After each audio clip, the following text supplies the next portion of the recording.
नेपाली कांग्रेसको मुक्ति सेना माओवादीको जनमुक्ति सेना हुँदै जेन्जी आन्दोलनमा योगदान र बलिदान गरेका सबैप्रति सम्मान प्रकट गर्न चाहन्छु।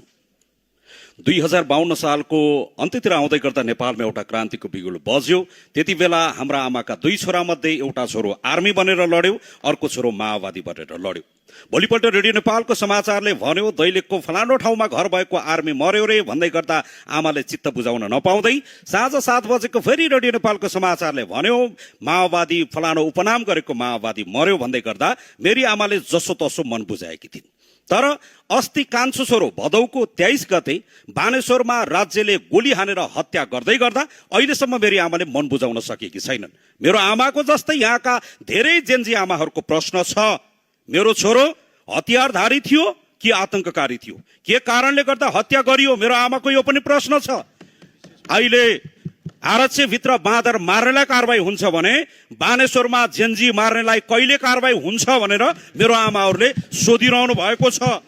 आफैले दुध चुसाएको मुखमा दागबत्ती दिएर आएकी जेन्जीकी आमा अहिले पनि यहाँ अगाडि बसिरहेकी छन् र उनले बार बार सोधिरहेकी छन्।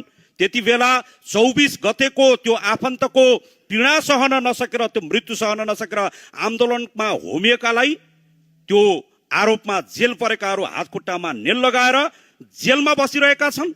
तर 23 गते गोली हान्ने हत्याराहरू बालमा तेल लगाएर, खुट्टामा तेल लगाएर अहिले पनि बजारमा टुकुन टुकुन घुमिरहेका छन्। तिनलाई कहिले कारबाही हुन्छ म यहाँबाट सरकारको ध्यान आकर्षण गराउन चाहन्छु। आन्दोलन हुँदै गर्दा, जेन्जी आन्दोलन हुँदै गर्दा सिंहदरबार कसले जलायो भनेर अहिले संसारभरि प्रश्नहरू उठिरहेको छ। यसमा अलमल गर्नुपर्ने ढलमल गर्नुपर्ने विषय केही पनि छैन।